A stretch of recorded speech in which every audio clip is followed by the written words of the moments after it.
सखी लर्निंग में वार्निंग ना कर पाई।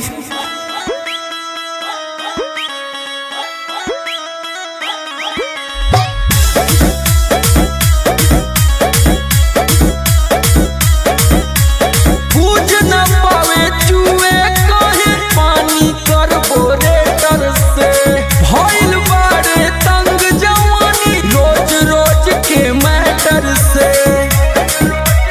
का कहिए पूज न पावे चूहे कहे पानी कार्बोरेटर